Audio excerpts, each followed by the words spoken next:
Assalamualaikum warahmatullahi wabarakatuh. Hari ini pada tanggal 8 April kita mendengar sebuah berita besar. Terjadi gencatan senjata antara Amerika dan Iran. Gencatan senjata ini artinya adalah peperangan dihentikan untuk sementara waktu.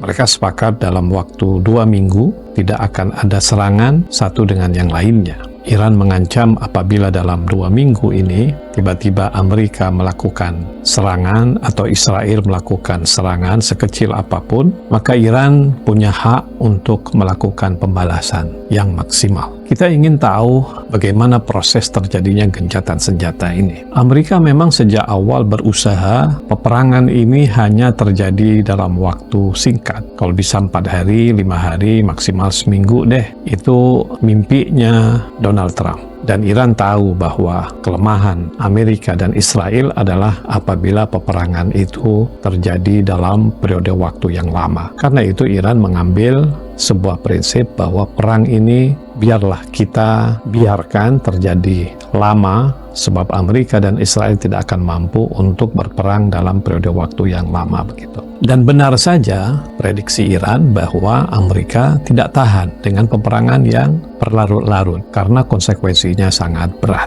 Nah, Amerika kemudian sejak minggu kedua dari peperangan ini mulai meminta agar Iran menerima yang namanya ceasefire atau gencatan senjata, dan Iran tidak menerima. Dan akibat dari peperangan yang panjang ini banyak sekali terjadi kerugian-kerugian yang dialami oleh Amerika dan Israel. Misalnya secara fisik Amerika dan Israel itu mengalami serangan-serangan yang bertubi-tubi dari Iran. Retaliasi Iran atau jawaban Iran, serangan balik Iran dengan menggunakan rudal-rudal balistiknya itu sangat-sangat melelahkan Amerika dan Israel. Kapal induk Amerika kena, pangkalan militer Amerika yang ada di Timur Tengah semuanya kena, bahkan melebihi 75% dari pangkalan militernya yang ada di Timur Tengah. Dan parah, kenanya itu parah. Bahkan sebagian misalnya di Bahrain atau di Qatar hampir bisa dikatakan sudah tidak lagi bisa difungsikan. Dan itu mengalami kerugian lebih daripada 50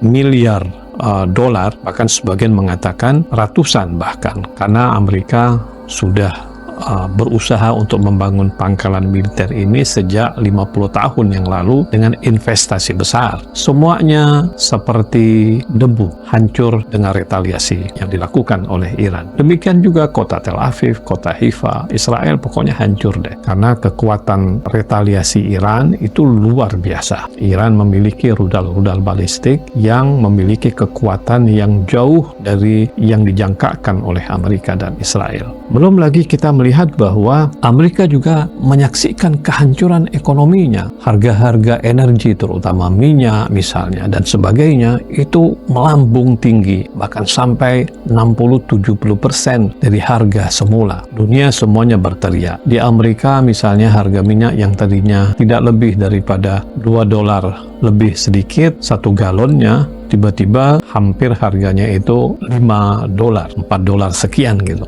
Dan itu membuat orang semuanya protes. Kita tahu bahwa 1 minggu yang lalu terjadi protes yang sangat besar di Amerika dengan slogan No King. Jutaan orang keluar memprotes Donald Trump, lalu kemudian protes ini akan berlanjut. Dan itu membuat Donald Trump kemudian ketakutan. Jadi memang kerugian ekonominya jauh lebih besar daripada sekadar kerugian fisik. Nah, belum lagi Selat Hormuz yang merupakan sebuah selat yang menjadi pernafasan ya, yang menjadi apa istilahnya, lehernya teluk itu kemudian dipegang oleh Iran. 20% energi dunia melewati itu, lalu kemudian Iran mampu mencekiknya dan menyebabkan bukan hanya Amerika, dunia Eropa, bahkan dunia timur seperti Jepang dan sekutu-sekutu Amerika, bahkan Indonesia juga mengalami dampaknya. Itu dicekik oleh Iran, dipegang oleh Iran, dan dikontrol oleh Iran, sehingga menyebabkan ekonomi dunia menjadi kacau. Nah, semua pertimbangan itu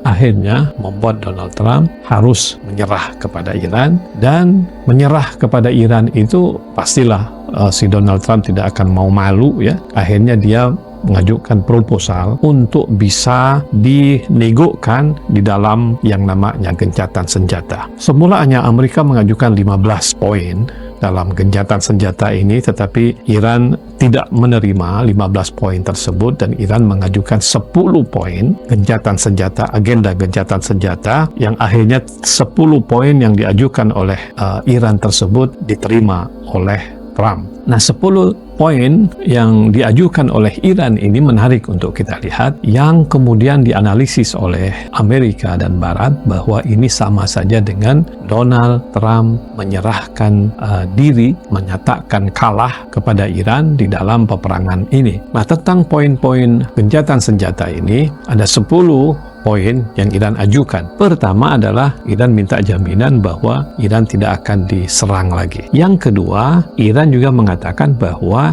ini adalah sebuah gencatan yang sifatnya permanen. Jadi bukan gencatan senjata yang sifatnya sementara, misalnya 6 bulan atau 1 tahun, karena Iran tahu bahwa apabila terjadi gencatan senjata yang sifatnya sementara, maka Amerika dan Israel akan mengumpulkan tenaga lagi, lalu kemudian melakukan serangan lagi kepada Iran, dan itu akan merepotkan dan sangat merepotkan. Jadi memang tuntutan Iran, ya udah, kalau mau perang, perang sekarang habis-habisan, atau kalau kita mau damai, damailah secara permanen. Yang ketiga, Iran juga mengatakan bahwa bukan hanya gencatan senjata itu atau penghentian perang itu hanya di Iran, juga di Lebanon. Menarik, Iran memasukkan proksi-proksinya, sahabat-sahabatnya, apalagi Hizbullah yang ada di Lebanon sebagai syarat untuk penghentian perang secara permanen. Dan yang keempat adalah Iran meminta agar semua sanksi yang pernah dilakukan terhadap Iran semuanya dicabut. Amerika melakukan sanksi kepada Iran sudah 47 tahun, sanksi ekonomi dan sebagainya. Dan Iran memberikan kepada mereka sebuah syarat agar sanksi ekonomi ini dicabut. Yang kelima, Iran juga meminta kepada mereka agar semua proksinya, bukan hanya Lebanon ya, jadi sekutu-sekutu Iran, misalnya katakanlah di Gaza, sekutu Iran di Irak, sekutu Iran di Yaman, itu juga tidak boleh diserang oleh Amerika dan Israel. Kemudian nomor 6, Iran mengatakan bahwa Iran akan membuka Selat Hormuz, karena sekarang ini Selat Hormuz dipegang oleh Iran. Iran berjanji untuk membuka ini selama dalam masa dalam gencatan senjata ini selama 14 hari, 2 minggu atau 15 hari. Yang ketujuh, Iran mengatakan bahwa sekarang ini kondisi Selat Hormuz tidak lagi seperti dulu. Siapapun yang melewati Selat Hormuz harus membayar fee. Bahkan Iran menyebutnya bahwa Iran akan menerapkan 2 juta US dollar per lewat di Selat Hormuz. Jadi tangki-tangki besar atau tangkal-tangkal besar yang lewat di sana itu akan dikenakan fee, membayar kepada Iran 2 juta US dollar. Dan sejarah mencatat ya, fakta mencatat bahwa setiap hari tidak kurang dari 100 tanker minyak dan kapal-kapal besar membawa barang atau minyak melewati Selat Hormuz. Jadi Anda bisa kalikan, dari kalau 2 juta per kapal dikalikan 100 kapal, itu aja sudah Iran mendapatkan satu hari tidak kurang daripada 200 juta US dollar. Kemudian Iran juga mengatakan bahwa Iran akan berbagi uang tersebut, fee tersebut dengan Oman. Tentu Iran tidak menyebutkan porsinya, tetapi Iran bersifat adil. Oman yang merupakan tetangga Iran dan juga punya hak terhadap Selat Hormuz tersebut juga akan mendapatkan fee yang sama dengan berbagi dengan Iran. Kemudian nomor 9, Iran mengatakan bahwa Iran akan membuat sebuah mekanisme dan hukum-hukum sesuai dengan hukum internasional, hal-hal yang berkaitan dengan Selat Hormuz tersebut. Dan yang ke-10, Iran akan menggunakan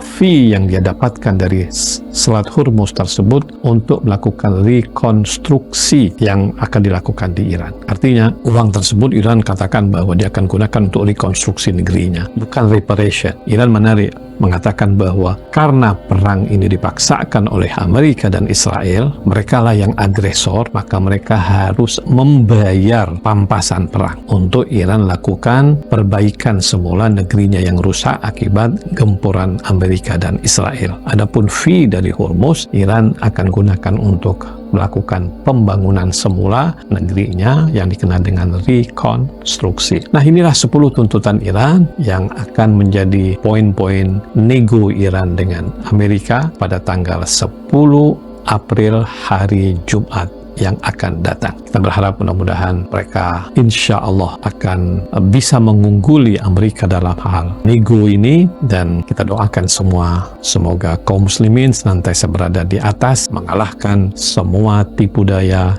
yang dirancang oleh kaum kafirin, orang-orang yang zalimin, terutama Amerika dan Israel. Wassalamualaikum warahmatullahi wabarakatuh.